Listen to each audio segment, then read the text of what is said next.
Okay. So we are on our first activity on page 286, factoring out a GCF. So we've talked to GCFs in several different math classes before. And so we're going to remember that you can decompose a whole number into a product of its factors to solve a variety of problems. To begin factoring any polynomial, always look for a greatest common factor. So we're going to work on that like diamond problem box method factoring, but students always forget that they have to like first think of a GCF. Here is Ping and Shalisha, our favorites. Ping factored out 3x so that the distributive property would get this back. 3 times x, yes, 3 times 4 is 12, and 3 times negative 12 is negative 36. Great. So this would work if we distributed. Shalisha did just a 3 times 3 times 4x squared is 12x squared, 3 times negative 12. So they are both correct that these are equivalent, but one student is correct and the other one is not accurate. Who is not accurate here? We would say Shalisha, that's so hard to say. Shalisha forgot something. Shalisha forgot to factor out a variable.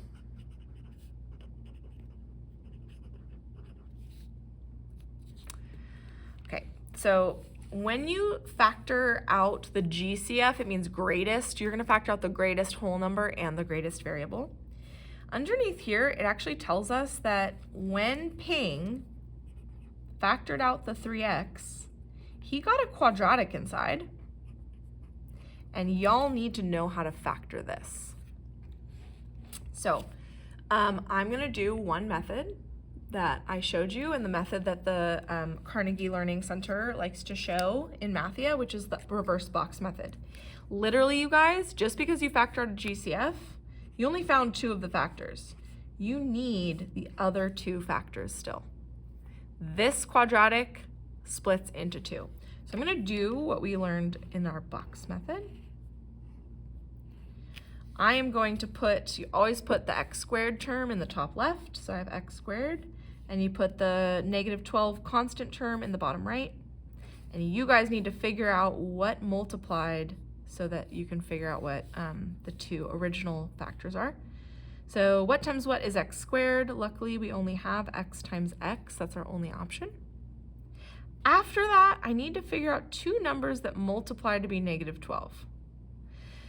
Now, there's a lot of factors. It's 6 or 2 or 3 or 4, and then because we have a negative, it's either negative 3 and positive 4 or negative 6 and positive, like you could have a lot of different options, but you know that whatever you choose, these 2 numbers have to add up to positive 4.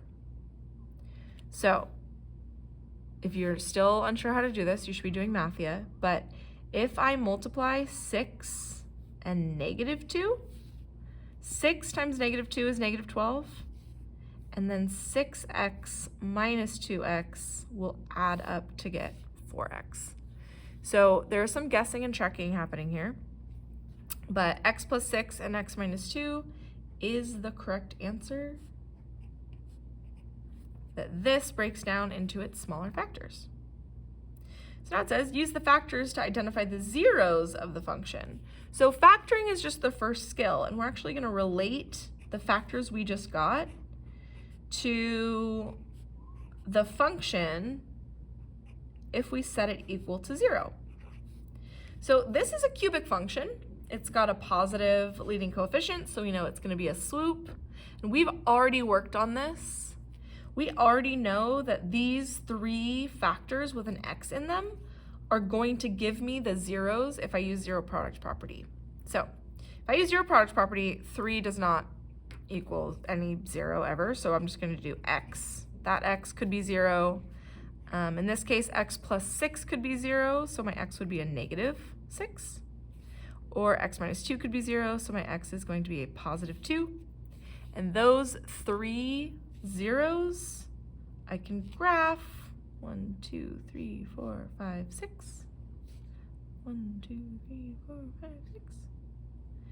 And then you get wow, this cubic is like boo, boo, boo. Something like that. Oh, great job. This is actually your example problem.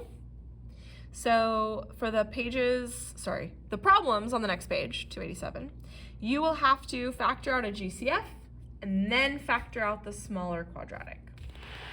So I would like you to do this page, and I would like you to send a picture of it to me in Google Classroom to say that you've done it.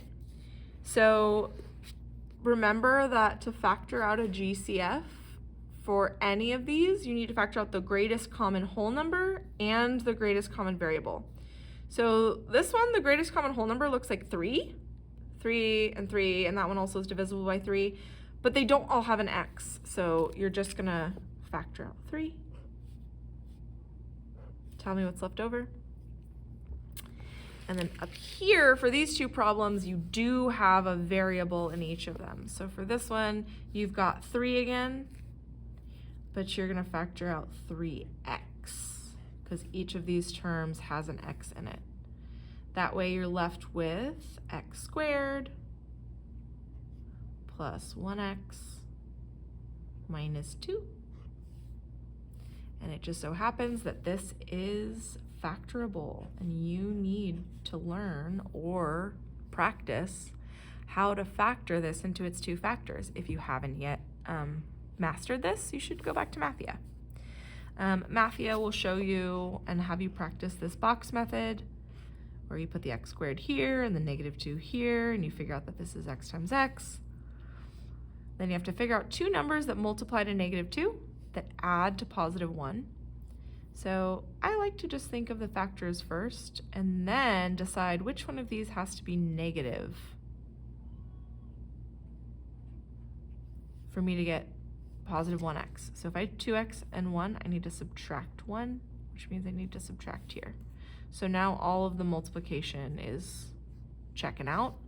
So my final factors are these outside numbers.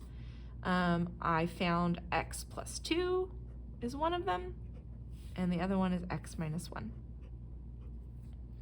After you do the factoring, these, boom, boom, and boom, are going to give you the zeros. So after that, you're going to find the zeros, and you're going to plot them on here, and you're going to draw our nice little cubic function. All right, this one is not cubic, this one is quadratic, so you'll get a quadratic here, a quadratic here. Actually, you're going to get a quadratic here, so only this one is going to be a cubic. Okay, do this. Here's a pause. Pause the video, take a picture of it. And maybe you pick up this video back up where we left off if you have to do this on a different day. Timestamp is 8 minutes. 8 minutes. Analyze the factored form and the corresponding graphs. What do the graphs in part A and B have in common that the graphs in C and D do not? So after you finish this work, we've got some questions to, make some observations. Here it says that, write a statement about the graphs of all polynomials that have a monomial GCF that contains a variable. What that means is if there's a variable that you pull out to the front, what happens? What does that always do? Okay, Tony and Ava each attempt to factor this trinomial, this cubic function. Tony says, first I removed the GCF. He put that in the front. And then he said, I cannot factor the expression x squared minus 2x plus 2. And you say, Tony, you can't? You're trying to tell me that if I do, x times x, if I do 1 times 2 is 2, these numbers won't, oh shoot, I'm making a joke. This is me acting. Oh shoot, that equals 3x. That's not -2x. Well, let me make these negative. Because -1 times -2 is +2. Oh shoot, that's not, oh no, and Tony said I can't do it, so I can't do it. But let's see what Ava did. Instead of saying, shoot, it's not factorable, She found the zeros anyway. So from standard form, if it's not factorable, which is usually the fastest way to do it, you can do a quadratic formula. She did negative b plus or minus square root of b squared. And check out her radicand right here. She got the square root of -4. Do you remember when we did imaginary numbers? If you weren't here during imaginary numbers, you might have missed this. And there is a worksheet over in the blue thing over there. There's imaginary numbers worksheets if you need help. But the square root of a negative is imaginary too.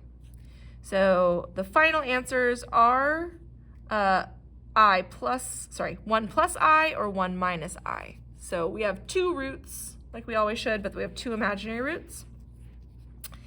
And then Ava wrote this really crazy thing, which is x minus R1, x minus R2. Do you guys remember doing that last year? Because the roots she just found from her quadratic formula are literally like complex numbers, 1 plus I and 1 minus I. So she did x minus R1, 1 plus I, x minus R2, 1 minus I. And literally this is correct. That's what I'm expecting of you later. So of course, we can analyze Tony and Ava's work. If you can consider the set of real numbers, who's correct? Well, it ends up that Tony said he can't factor it and he would have had imaginary numbers, but you have to check anyway, because sometimes they'll be real. They'll just be like decimals. If you consider the set of complex numbers, who's correct? Honestly, I would say Ava's correct in both of these. I honestly don't think that Tony is ever correct. Ava got all 3 roots, but only 1 was real, and 2 were imaginary. Now, Tony only got 1 root, but he was a little baby and he stopped early. And I know you might be thinking, but Miss Robert, I'm seeing that, yeah, there's 1 root and the other 2 are imaginary, so it's okay. And the answer is that if he had done if you do the quadratic formula, sometimes you do get real numbers. So it's possible that he stopped early and he doesn't know. Are there 2 real? Are there 2 imaginary? Like, how am I supposed to graph this? Etc. I don't need you to use the distributive property to verify it. Literally, that would be so much work. I'll do it so you can see it, but you don't need to. You can fast forward to the part where I do these. But I'm going to do my job and make sure you see this, because this is kind of cool. If you literally multiply x minus 1 minus I, there's a reason also that there's braces, the hard brackets. Maybe your English teacher has told you this already, but if you have more than 1 set of parentheses, you're supposed to use like braces instead. Oh wait, this can be the plus and this can be the minus. Okay, they literally want you to like do distributive property. This is now x times x minus 1 minus I. This is now x minus 1 plus I. And honestly, you could distribute, but this I'm gonna have to do a 3x3 box method. And you might go, wham, Miss Robert, and I'll say, yeah, you don't need to do it. I'm gonna do it for you. Fast forward, 2 times speed, x, -1, negative I, x, -1, positive I. You get x squared, you get negative x, you get negative x, you get positive 1, you get negative xi. You get positive I, you get xi, positive xi, you get negative I, and you get negative I squared. Yeesh! All those things on the inside are the multiplication, but you are also, wait, did I? X minus 1. No, that's fine. Some of these cancel. So negative xi and positive xi cancel. Negative I and positive I cancel. And then you're left with x squared minus 2x plus 1 minus I squared. Now the other day, I had you guys learn that I squared is just -1. So if that's -1, oh my God, you're gonna get +1. And your final answer is gonna be x squared minus 2x plus 2. And holy bejesus, that is this magical unfactorable quadratic that Tony said you couldn't factor. Oh my gosh, we love it. I love math, it's so cool. Okay, here's the part where I want you to do it. You're gonna sort each expression based on whether you can factor it or you cannot factor it. So factoring possibilities, if you did like a diamond problem, you'd be looking for two numbers that multiply to 4, and then in this case, there's no b value, so they would have to add to 0. So for down here, you're gonna look for two numbers that multiply to -1 and add to 4. Surprise, that's not possible. That's not factorable. Can you think of two numbers that multiply to be 5 and add to 2? I'm gonna say no. But if it's a -5, can you think of two numbers that multiply to be -5 and add to 4? Yes. So try these. You're gonna sort them. This one's factorable, but this one's not. This one's factorable, but this one's not. And then you're actually gonna find the factors. Once you do this, I'm gonna call it good. I'm gonna say that you've done your job, but I still need to make sure you're good at old factoring. This is more like Math 3 conceptually. And, you know, we've got some like quick factoring facts, like blah, blah, blah. You can find like shortcuts in the next few pages. But if you've been a good factorer forever, I'm gonna say this is good enough. And the last thing I would have you do is literally, well, let's see.